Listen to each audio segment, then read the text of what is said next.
Assalomu alaykum. Ko'pdan beri bir mavzu haqida sizlar bilan suhbatlashishga harakat qilaman. Bugungi taqdir qilgan ekan. O'quv markazida dars beraman va o'quvchilarga diqqat bilan kuzatib bir nechta xulosalar kelganman. Shulardan biri o'quvchilar o'rtasida ilm olishga bo'ladigan eng katta to'siq bu sabr deb o'yladim. Nimaga deb aytadigan bo'lsangiz, o'quvchilarda qobiliyat har xil. Qaysidir qobiliyat yaxshi, birdaniga qabul qiladi. Qaysidirda qobiliyat o'rtacha, mehnat qilsa qabul qiladi. Qaysidir o'quvchida qobiliyat pastroq bo'ladi-da. Mana shu qobiliyati pastroq o'quvchilar o'rtasida sabr muammosi, ya'ni sabr qilish bilan bog'liq bo'lgan muammo paydo bo'ladi. Agarda sabr qiladigan bo'lsa, deylik nimadir muvaffaqiyatlarga erishish kerak bo'lsa ham, sabr qila olmagandan tashlab ketishga sabab bo'ladi. Bir o'quvchim bor edi. Bundan qariyb 5 yil bo'lib qolibdi ekan. 5 yil oldin o'quv markazida dars berib turganimda bir o'quvchi keldi otasi bilan. Bo'yi pastroq. Eslayman, keldida otasi aytdiki, bu yigitni o'g'lim bo'ladi, yaxshi o'qitish kerak. Ilmga bo'lgan qiziqishi bor. Harakat qilsa o'qiydi deb o'yladik, shuning uchun ham sizga olib keldik dedi. Qabul qildik. Darsimga kiritdim va shuni kuzatdimki, bolada ilm olishga bo'lgan ishtiyoq juda ham kuchli, lekin fikrini jamlay olish, ma'lumotlarni yig'ib bilish va aytib berish, testlarda yaxshi fikrlash degan narsalar kamroq edi. Ya'ni qobiliyati juda ham sust edi-da. Eslayman. Qobiliyatsiz o'quvchi, bilasizmi, hammadan orqaga qolib ketaveradi. Eng katta muammolardan biri. Ya'ni o'z tengdoshlari bilan qo'shilib olib ilm olishda qiynaladi. Shu o'quvchimiz juda ham qiynalishni boshladi ozgina vaqt o'tgandan keyin va men o'ylab qoldimki, men metodim shunaqaki, o'zlashtirish qiyin bo'lgan o'quvchilar qolib ketavergandan keyin ularda bir boshqa soha tanlash kerakmi yoki bo'lmasam ota-onasi bilan maslahatlashib olamiz.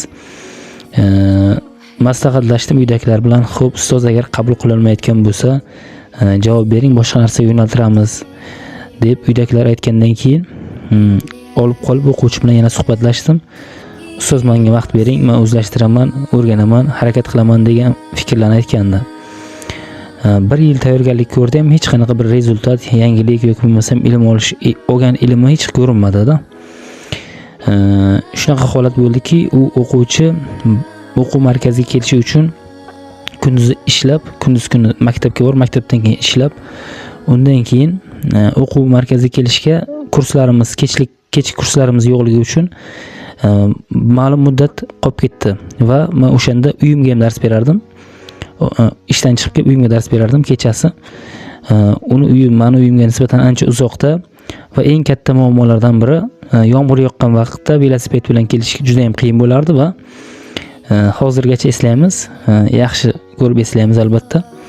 Shu o'quvchi ko'chasi loy bo'lib qolganligi uchun velosiped yurmaganligi sababli eshak bilan uyimizga kelib, meni uyimga kelib ilm olish uchun kelib ketardi-da. Bu meni mahallam uchun qanaqadir bir yangilik bo'ldi-da. Shu bolani ilmga nisbatan bir yuqori mehnati, juda ham ilmga bo'lgan nisbatan sadoqatini ko'rib, butun mahallamiz mana shu o'quvchini hurmat qilishni, qo'llab-quvvatlashni boshladi. Kichkina mahallachada turaman, o'sha mahallamdagi har bir inson bu o'quvchini tanirdi-da. Eshak bilan keladigan o'quvchi desa hozir ham biladi. Ya'ni ilm olish uchun yo'lning uzoqligi, hech qanaqa bir holatlar, yomg'ir, loy, hech narsa sabab bo'lmadi-da, ilm olishga to'sqinlik qila olmadi mana shu o'quvchi, hatto qobiliyatim. 2-yil mana shunaqa holatda o'tdi. 2-yil ham unchalik kuchli bir natijalar ko'rsatmadi. 3-yil keldi. 3-yil ham tayyorgarlik ko'rishni davom ettirdi. Qobiliyatsiz o'quvchi albatta qobiliyatsizligini qiladi. Shunaqa fikr paydo bo'ldiki, bu o'quvchi bilan bilmadim, qo'rqib turardim. Qanaqa qilib natija qilar ekanman? Meni o'zimda shunaqa qo'rquv bor edi-da, bu o'quvchini hurmat qilamiz, lekin qanaqa qilib natija qilamiz? Axir test bersak, testlarimizdan yaxshi topmasa, savol bersak, savol javobimizda yaxshi qatnashmasa, lekin tinimsiz mehnat qiladi-da, tinimsiz dars qilib keladi, uyga vazifalarni bajaradi, lekin natija yo'q.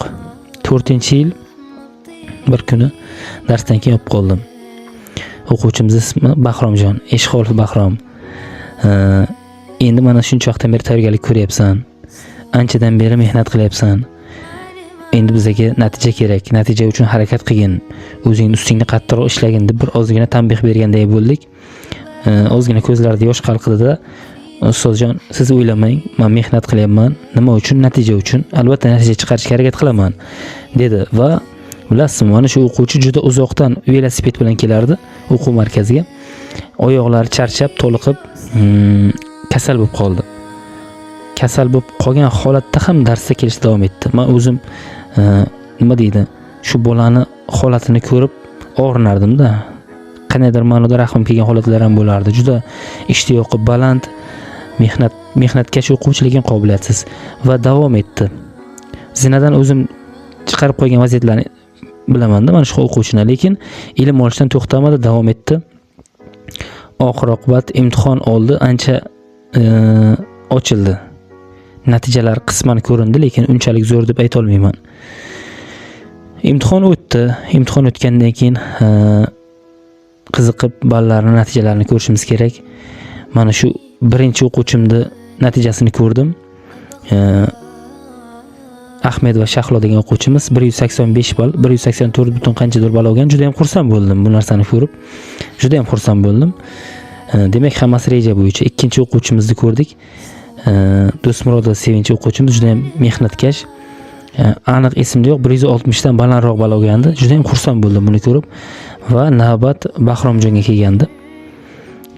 Bahromning natijasini ochayotgan paytim o'sha yuklab olingandan keyin bilasizmi, yuragim shunaqangi qattiq uryaptiki, chunki qo'rqyapman-da. Nima bo'lsa ham yuzi yorug' bo'lsin mana shu o'quvchimizni. Butun mahallamiz kutyapti. Bizlar uchun bu kichkinagina qishloqcha mahalla uchun juda katta yangilik edi. Bu eshak minib keladigan o'quvchi qani ertaga nima natija qilar ekan degan hammada, hatto qarindoshlarimda ham bir qiziqish bor edi. Mana telefonim o'sha payt tinmayapti. Ko'tarsak, hatto otamga telefon qilib, mana shu Bahromjonning natijasi nima bo'lyapti? Ismini bilmaydigan eshak minib keladigan o'quvchining natijasi nima bo'ldi? Necha ball oldi deb telefonimiz tinmayapti oilaviy. Qo'rqib turibman, oxiri o'zim qara olmadim. Akamga berdim. "Akajon, mana shuni ko'rib bering. Mana shu o'quvchimizni balini ko'rib bering. Qanaqa natija qilibdi, bir ko'rib bering" deb o'tiribman. Faqat sizdan iltimos, natijani aytmang, bitta ko'ring, siz birinchi ko'ring dedim. Akam telefonda olib bunday bosdilar-da. Yuzida bir tabassum paydo bo'ldi. Men qo'rqdim o'sha vaziyatda ham. Endi aytaman dedi, to'xtab turing, o'zim ko'ray.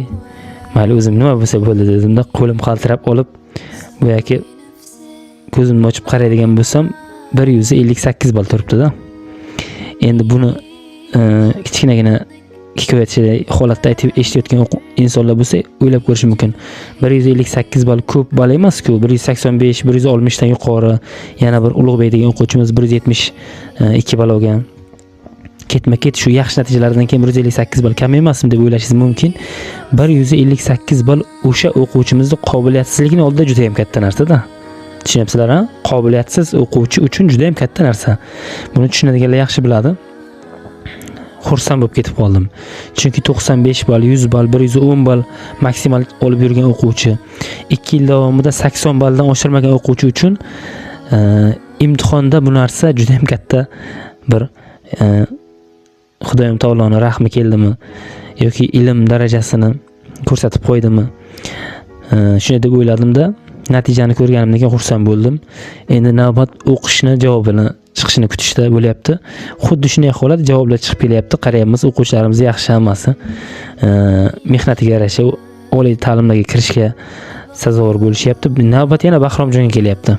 Qo'rqib turibman, nima bo'lar ekan degan qo'rquv bor. Va xuddi shu holat takrorlandi.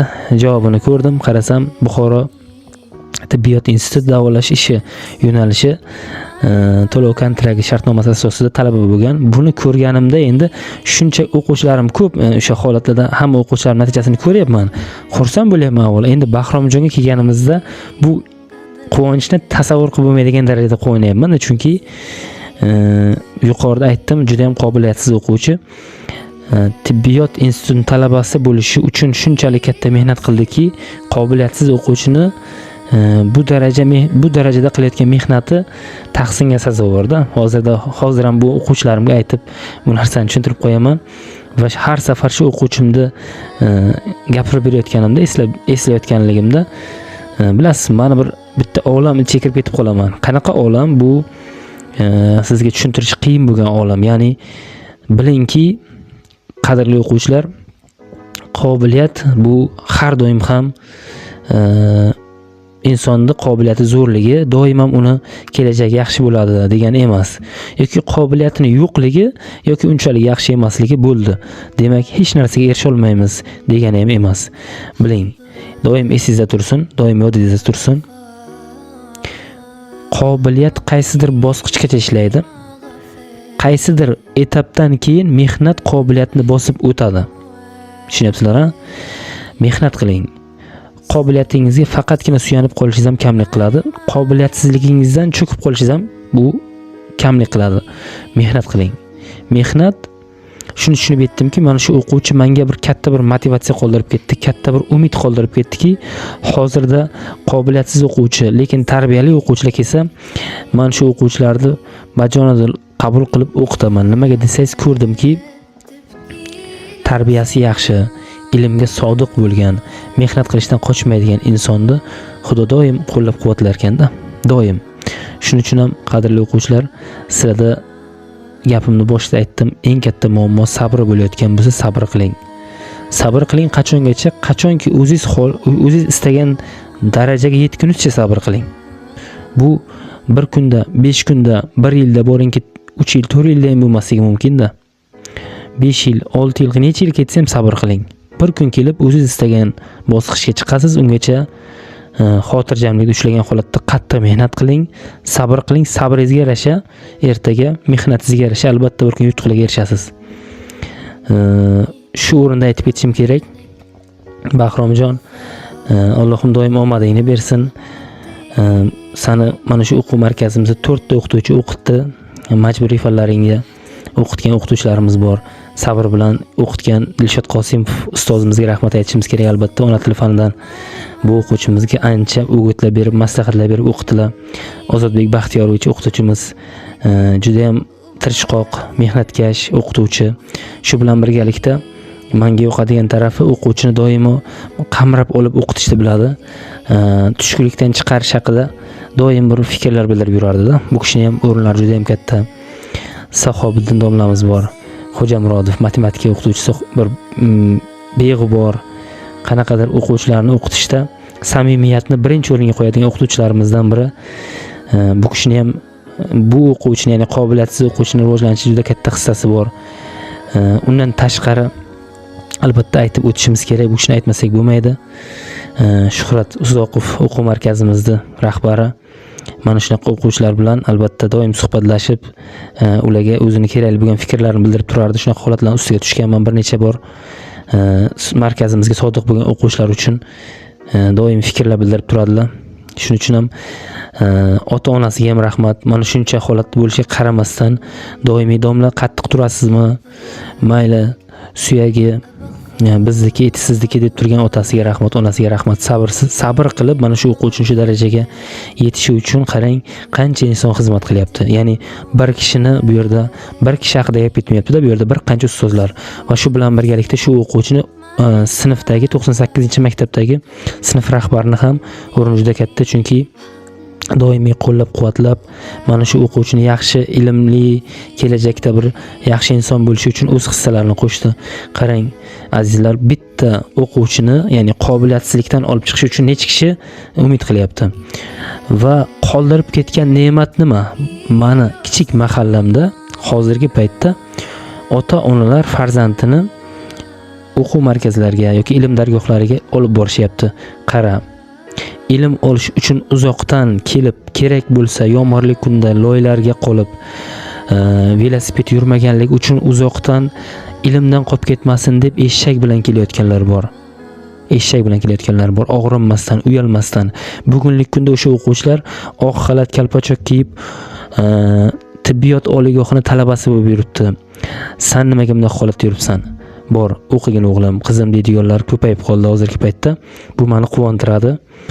Meni o'zimga qarang, mana shu bir o'quvchini eslayapman, eslash davomida qarang, o'qituvchiga qanaqa narsani qoldirib ketdi va bu qoldirib ketgan hikoyasini men yillar davomida o'quvchilarimga yetkazaman. Bir o'quvchi butun bir jamiyatga, hattoki mana atrofidagi insonlarning o'zgarishiga sabab bo'lyapti. Meni fikrimni shaxsan o'zgartirdi va men hozirgi paytda qobiliyatsiz o'quvchini demak chiqarib haydash kerak, o'qitmaslik kerak degan fikrlardan ancha yiroqlashdim. Mehnat qiladi, tarbiyasi yaxshi o'quvchi, albatta u mehnatidan sabr bilan ulaydigan bo'lsa, bir kun kelib o'zi istagan bosqichlarga chiqadi. Bahromjon, omadingni bersin. O'qituvching sifatida sendan doim mamnunman, faxrlanaman. Bugungi kunda bu o'quvchimiz yaxshi kuzatib turibman. Talabaga aylangan, qobiliyatsizlik etabidan chiqib olgan, ancha ustida ishlayapti. Mana shunaqa o'quvchilarimiz bor ekan, o'sha o'quvchilarimizga aytmoqchi bo'lgan gapim, sabr qiling, bir kun kelib hammasi yaxshi bo'ladi. Sog' bo'linglar, doim yaxshi kunlarda suhbatlashishdan charchamaylik. Salomat bo'linglar.